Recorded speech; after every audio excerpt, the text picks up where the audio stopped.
तो middle class के लिए क्या है? ऐसे में पहली बार तो ये समझना होगा कि इस बजट का उद्देश्य क्या है, लक्ष्य क्या है। हम लोगों ने 2047 तक भारत को एक विकसित देश बनाने का लक्ष्य रखा है। भारत विकसित कब होगा? जब भारत का हर एक राज्य विकसित होगा, जब मेरा बिहार विकसित होगा, मेरे बिहार का हर एक जिला विकसित होगा, मेरे बिहार का हर एक प्रखंड, हर एक पंचायत, हर एक गांव, हर एक घर, हर एक परिवार, हर एक व्यक्ति विकसित होगा। हर व्यक्ति की जब प्रति व्यक्ति आय में इजाफा होगा, राज्यों के राजस्व में इजाफा होगा, तब जाके हम लोग एक विकसित देश के निर्माण की हम लोग कल्पना कर सकेंगे। ऐसे में दूरगामी सोच के साथ बजट को तैयार करना जरूरी है। पिछली बार का बजट आया तो उसमें दुनिया भर का विपक्ष ने रोना शुरू कर दिया कि भैया ये तो चुनाव की दृष्टि से लाया गया बजट है, बहुत पॉपुलर बजट इसको तैयार किया गया है, इसमें से बिहार बिहार बिहार बिहार का ही जिक्र है। विपक्ष को इस बात की शिकायत थी कि बिहार के लिए बजट में क्यों इतना सोचा गया, और इस बार के बजट से विपक्ष को शिकायत इस बात की है कि भैया बंगाल, तमिलनाडु, असम में चुनाव है तो क्यों नहीं उन राज्यों के लिए सोचा गया। जबकि हकीकत है, मैंने, मेरी सरकार, मेरे प्रधानमंत्री ने कभी भी हम लोगों ने चुनावी दृष्टिकोण से बजट को तैयार करने की सोच नहीं रखी। और ये बजट भी अगले 25 साल को ध्यान में रखकर इस बजट को तैयार किया गया है। क्यों 25 साल? क्योंकि ये 21वीं सदी के दूसरे क्वार्टर का पहला क्वार्टर समाप्त हो चुका है। 2000 से लेके 2025 तक का क्वार्टर समाप्त हो गया। अब दूसरा क्वार्टर 2026 से लेके 2050, फिर 2051 से लेके 2075। तो जो दूसरा क्वार्टर चल रहा है, इसी क्वार्टर में 2047 भी आएगा। और जो हम लोग का लक्ष्य है कि तब तक भारत एक विकसित देश बने, ऐसे में अगले 25 साल की सोच के साथ तैयार किया गया ये पहला बजट है। और इस बजट में जहां अगले 25 साल का विजन है, तो अगले 5 साल की प्लानिंग है और 1 साल का बजट डिस्ट्रीब्यूशन है। ऐसे में मैं ये मानता हूं कि ये बजट देश की अर्थव्यवस्था को, देश के इंफ्रास्ट्रक्चर को मजबूती देने वाला ये बजट है, जिसमें हर एक वर्टिकल पे ध्यान दिया गया है। जहां इसमें महिलाओं की बात की गई है, तो वहीं युवाओं के लिए कैसे अलग अलग क्षेत्र में जॉब अपॉर्चुनिटीज क्रिएट हो, इसमें स्वास्थ्य पे भी बल दिया गया है। 5 रीजनल हेल्थ हब्स की इसमें बात की गई है, जो कि क्लस्टर के तौर पर देश भर में विकसित किए जाएंगे। इसमें शिक्षा पे बल दिया गया है। 5 यूनिवर्सिटी टाउनशिप का इसमें जिक्र किया गया है, जो कि अगेन क्लस्टर्स बना के उनको डेवलप किया जाएगा।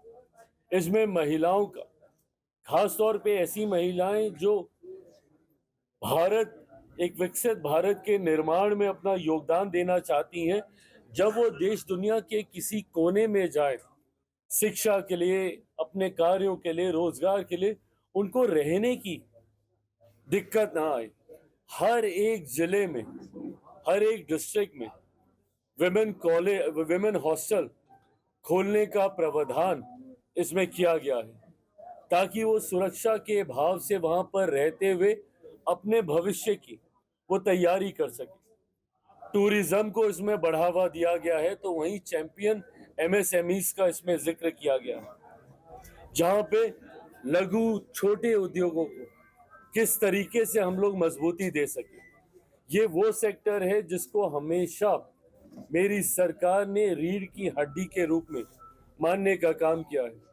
कोरोना जैसी महामारी भी जब थी, तो उस वक्त भी सबसे ज्यादा अगर किसी सेक्टर पे ध्यान दिया गया तो वो हमारे लघु मध्यम उद्यमियों के ऊपर ही है, एमएसएमई के ऊपर, कि उनको किसी तरीके की दिक्कत ना आए। उनको कैसे हम लोग और बढ़ावा दे सकते हैं, ताकि उनके माध्यम से और ज्यादा रोजगार के अवसर, अपॉर्चुनिटीज क्रिएट की जा सके। टूरिज्म पे बल दिया गया है, स्पेस टेक्नोलॉजी पे बल दिया गया है, सेमीकंडक्टर्स पे इसमें बल दिया गया है। तो वहीं जहां एक तरफ विरासत को संजोने की बात की गई है, कल्चरल हेरिटेज जितने हैं उसको कैसे हम लोग प्रमोट कर सकें, विरासत को बल देने की बात की गई है, तो वहीं विकास पे भी बल देने की बात की गई है।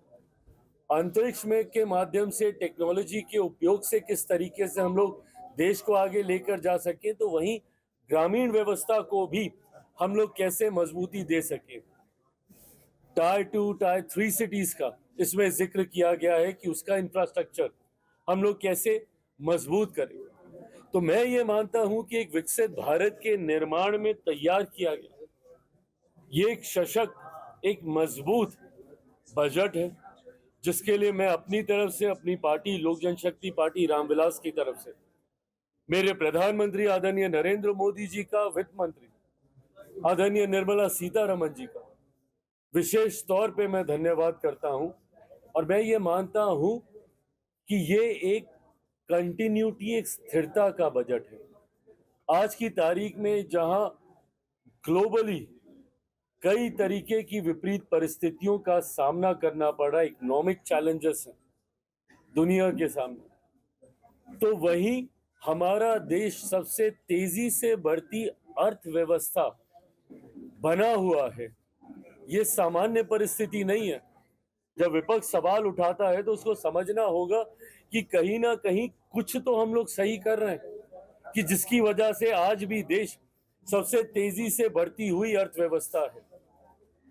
आने वाले दिनों में ये और ज्यादा मजबूत होगी इस बजट के माध्यम से, मैं ये मानता हूं। और आज देश दुनिया हमें रिकॉग्नाइज कर रही है हमारी स्टेबिलिटी के लिए, हमारी कंटिन्यूटी के लिए। ये भी मुझे लगता है संभवतः पहली बार ऐसा हो रहा होगा जबकि एक ही वित्त मंत्री ने 9वीं बार बजट पेश किया है। शायद 9वीं बार कोई वित्त मंत्री ने बजट दिया हो, पर कंटिन्यूटी में एक ही प्रधानमंत्री के नेतृत्व में 9वीं बार बजट पेश किया हो, ये दुनिया में हमारे देश की स्थिरता को दर्शाता है, नीतियों की कंटिन्यूटी को दर्शाता है। इस बार वित्त मंत्री साहिबा ने वापस से उन बातों को रिपीट नहीं किया कि हम लोगों ने इस योजना में इतना दिया, इस योजना में इतना दिया, क्योंकि वो कंटिन्यूटी का हिस्सा है।